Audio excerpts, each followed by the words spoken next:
Welcome back, beautiful tri-state area. You're listening to a moment of Zen right here on 710 WOR, the voice of New York, iHeartRadio. I'm your host, Zen Sams.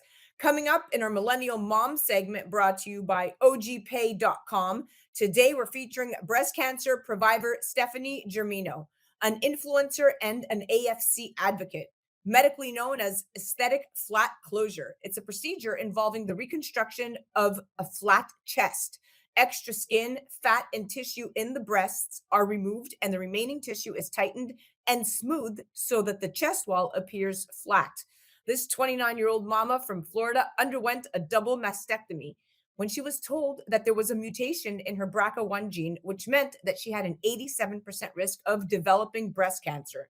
Normally, the BRCA1 and BRCA2 genes protect women from getting certain cancers. But some mutations in those genes prevent them from working properly, so that if you inherit one of these mutations, you're more likely to get breast, ovarian, and other cancers. Now, in a bid to avoid getting the deadly illness, she made the brave decision to undergo a double mastectomy where both breasts were removed and she refused a reconstruction. She now boasts more than 1.5 million followers on TikTok. She's dubbed as the boobless babe and uses social media to share her story, raise awareness of the procedure, and detail her newfound freedom. Today, she joins me to chat breast cancer awareness, aesthetic flat closure, double mastectomies, and BRCA gene mutations. Welcoming now to the show is the amazing Stephanie Germino. Welcome, superstar. Hi, thank you so much for having me.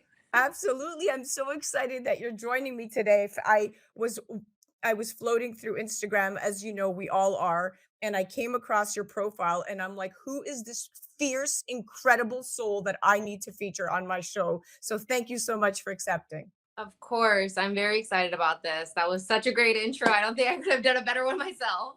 Okay, let's get to it. So let's dive right in. You're a mom. You have a beautiful 6-year-old boy, Josiah. You claim you knew from the age of 15 that you were a potential carrier of the mutation due to both your mom and grandmother having the same gene. Talk to me about basically living with the notion that you might end up with breast cancer since you're 15 years old and knowing this. Yeah, it's overwhelming to say the least. I also think that I was a little bit ignorant to the fact, my family, we really didn't talk about it too much, and or it was kind of like a very sugar coated topic. I knew that my grandmother, my mom's mom, had gotten breast cancer due to having this gene. And then I saw my mom going through preventative surgeries like her double mastectomy and her hysterectomy at a young age, for me at least. And so she just had told me that I had a 50% chance of having this mutation, which just meant that later on down the road, I would probably have to do a test to see, but it's not something I should worry about now. And I really didn't worry about it too much. I just kind of put it in the back of my mind, lived life. I thought that it was nothing. And I just thought, very immature thoughts like, oh, well, at least I'll get free implants from that. And now I know that's one of the worst things you could say to somebody who has this mutation or who has to go through a double mastectomy. But again, I was really young and silly. And so it wasn't until I got a little bit older and I started experiencing fibroids in my breast when I got my periods and cysts in my armpits that it started kind of like being overbearing in my mind. And I was like, okay, I'm now 27. I think I should probably get that test done to figure out if I'm positive or not and find out what my next options are. Wow. So, okay. Now, each year, I know that in the United States, about 270,000 cases of breast cancer are diagnosed in women, and about, oddly enough, 2,400 in men. And we have about 42,000 women and 500 men in the US die each year from breast cancer. Now, when you were told there was a mutation in your BRCA1 gene, which meant you had an 87% risk of developing breast cancer, did you consider any other alternatives before choosing to prophylactically have a double mastectomy? So there are other options to it. I have had family members, like I said, it's riddled. It riddles my family, the BRCA mutations. Literally, so many of my family members have it, my aunts, my uncles, my cousins, and things like that. And we all take our different routes with it. Now, the older generation, they have done their preventative surgery. Whereas for my generation, me and my cousin, for example, she did do the hormone replacement and like monitoring. And for me, I just have had too many. I don't want to say symptoms because there are no symptoms for BRCA mutation, but I've had too many things. Like I said, the cyst in my armpit, and then fibroids, and then not really knowing if it's just a cyst or is this something that's starting out. I know you can do the hormones and the increased screenings and things of that nature, but for my state of mind and my, mental health, I just thought I don't need them anymore. I breastfed my son for 2 years. They did their job and they're not what defined me. So might as well just show them the door. No, you made the right choice for you. And of course, prophylactic mastectomy can lower breast cancer risk by Yeah. 90% or more. But of course, let's point out that it doesn't guarantee that you will not get breast cancer. And of course, this is because it's not possible to remove all breast cells, even with a mastectomy. The breast cells that are left behind might still go on to become cancer, but you basically eliminated a huge portion of that risk. And to your point, once you breastfed your little boy, you don't need them anymore. You're good. You're good to go. So I think they served their purpose while they were here, and you are making such a splash in the world of prevention by telling your story and by really advocating and spreading the word and really demystifying the stigmas around the double mastectomies and what they really mean, to a woman's womanhood per se. Now, did you have any physical and emotional challenges that arose after the surgery? It's funny because I know this isn't everybody's journey or this isn't everybody's experience, but no, absolutely not. The only thing that I felt emotional about is because once I set my mind on being flat, because like I said, I wasn't planning on being flat the entire time I knew about this.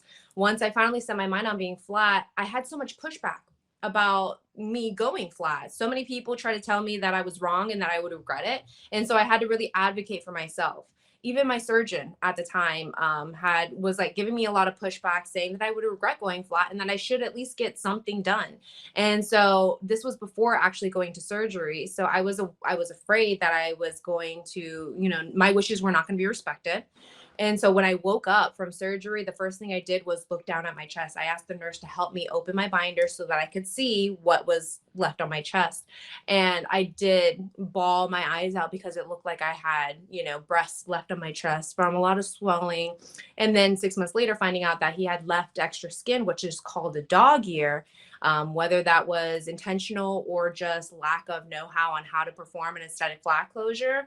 But that is the only emotion that I had, was that I wasn't You as wanted to make sure you were flat, and it didn't look flat when you came out. I could totally, yes. yeah, I could totally see that. Well, they didn't know who they were dealing with. Now, your mom also got a preventative double mastectomy, you said in her 40s, and she had breast reconstruction afterwards. But for you, you underwent the procedure in October of 2021 at Tampa General Hospital in Florida. And so you're saying you opted against reconstruction.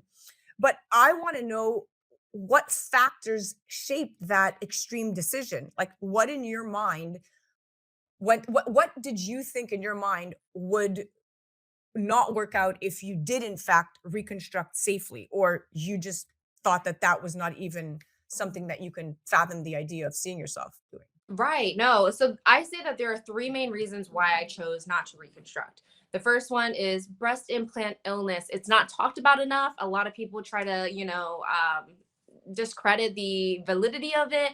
I've known too many people who've gotten explanted because they've experienced some unknown issues that nobody can explain, yet suddenly, miraculously, once they gotten their implants explanted, it all goes away. And I know that doesn't happen to everybody. And, there are many people with implants who live a long, healthy life. I didn't want to take the risk.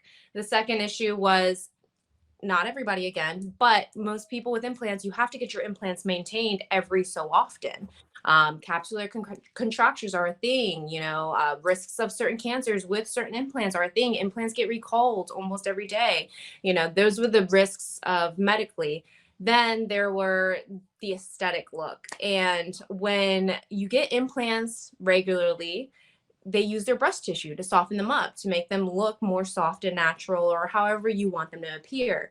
Well, when I get a double mastectomy, all my breast tissue is gone. And so those implants aren't going to have any breast tissue to kind of soften them up. And this is not to make anybody who have them after double mastectomy feel some type of way. But I've seen enough that it's like, for my body, that's not what I want aesthetically. Kind of just looks like skin pulled over two balls. And I was just like, you know what? I really don't I don't need boobs if I'm not going to be 100% happy with how they're going to look. No matter if it's a DIEP flap or any other kind of fat transfer tissue mold procedure, it just sounded way more satisfying to be flat to me. Well, I think you thought it through. It's a makes sense to me the way that you went about your decision. And if it's working for you, then you made the right decision, and only you could know that for yourself. Now, hey, let's chat hateful comments. So you've been told Absolutely. you're definitely a man. Where did your milkers go? Uh, People even went so far as sending you to hell. And no guy will want you now that you've mutilated yourself. This generation is effed up. No one wants to see this. I mean, I read some of these crazy comments, and I was like, are these people lost their mind? What do you say to these haters, and what advice would you give to someone looking to have a preventative double mastectomy? So the funny thing is, and yes, you have pretty much covered the basis of all of the hateful comments that I get. A lot of it, though, and actually all of it, you have to understand that people who are genuinely happy with their life, with themselves, would not take the time out of their day to go on some random person's social media and spew hate. It's funny because people who say they don't want to see it, the more you engage, the more you comment, the more you're going to see it. People say that I'm doing this for attention. Absolutely, I'm doing this for attention because not enough people know that aesthetic flat closures are an option after a double mastectomy. I didn't know that initially. So, yes, I want the attention for aesthetic flat closures, for BRCA. I want to raise that awareness. And obviously, you see the comments that say, oh, you're definitely a man. That's just coming out of transphobia. And again, people automatically assume a woman without boobs who looks like this is going through transitional surgery. And that's not the case. I want people to be aware, to be compassionate, or just to, have the education that, okay, top surgery is a thing, but so is a double mastectomy. And there are big differences between the two. I honestly, my biggest advice to people who are going to go through what I'm going through is that yes, there are going to be hateful people with any point of your life that you're sharing with the internet, with society, but you can't necessarily fault them, in the sense of like just ignorance and hate. It's just because they're so miserable, they're so unhappy with themselves that when they see somebody who looks like me, a strong woman who literally got what society standards are, consider a woman taken away from her, you would think, oh, she should be down in the dirt and she can't be as confident, or, let's try to bring her down a peg. And that's not what's going to happen here. I'm going to show everybody I'm still beautiful. I am still a woman. This is how I identify. And I want to share this with everybody. And there's nothing anybody can say that can stop me. And I just feel bad for the people. And I kind of engage with them and egg them on. But that's, again, pushing my awareness, pushing my reach, and pushing my engagement. So thank you to all the haters and trolls. You are amazing. Now you have millions of followers. How has obviously social media has influenced your voice a great deal? How'd you get all these followers? Oh my goodness. People love the abnormal on social media. I will say I started doing my journey and journaling using social media right when I found out that I was BRCA positive, and I really didn't get too much traction. And it wasn't until I did my first topless video on TikTok that it just blew up overnight. So when I went in to go get my revision done, I wanted to showcase, the extra skin that was left on my body. And it was a very jarring experience, even though it was just me and my phone. And right away, once I posted it, just giving an update on like, okay, here's my dog ear. I'm gonna get it, removed. The In that night, I gained like 20,000 Oh followers. my goodness. This That is was crazy. It's crazy. So, and of course, the BRCA gene is nothing to mess with. I mean, you have it. It's something that was the catalyst to all of, the decisions that have led you to where you are today. And in my captions, I always call it the BRCA1 gene because it won't pick it up in the captions. If I call right. it BRCA, it'll just say boat. So I have to actually say it out loud. Now, thank you so much for coming on. You are fantastic. I'd love for you to come on again and really continue spreading awareness. We'll invite you to come back almost regularly at this point because you're just so good at being transparent and spreading the word. We have Dr. David Rankin on as well, talking about breast implant illness with our other host here at iHeart, Lala Gonzalez from 103.5. So this is a great, great lineup. But thank you so much for coming on. You are amazing. Absolutely. Thank you for having me. Guys, if you're concerned about your breast cancer risk, talk to your healthcare provider. They can help you estimate your risk based on your age, family history, and of course, other factors. If you are at an increased risk, you might consider taking medicines that can help lower your risk, or in Stephanie's case, a double mastectomy. Your healthcare provider might also suggest you have more intensive screening for breast cancer, which might include starting screening at a younger age or having other tests in addition to mammography. That was our Millennial Mom segment brought to you by OGPay.com. That was the incredible Stephanie Germino. She is a video creator, Previvor of the BRCA1 gene, and AFC advocate. You can check her out on the gram at the Boobless Babe, and the has two E's in it. THEE, Boobless Babe. You're listening to a moment of Zen right here on 710 WOR, the voice of New York, iHeartRadio. We'll be right back after this. A Moment of Zen is brought to you by Caldwell Soames Incorporated, investing globally in transformative businesses like Original Digital Corporation, or ODC. ODC develops advanced consumer and commercial fintech solutions such as OGPay, which will transform the way you manage your money. From sending and receiving money globally for free, paying for goods and services in person and online, pay bills, buy and sell digital currencies, all while earning interest. OGPay is easy to set up, FDIC insured, and your information is secured. Check out OGPay.com.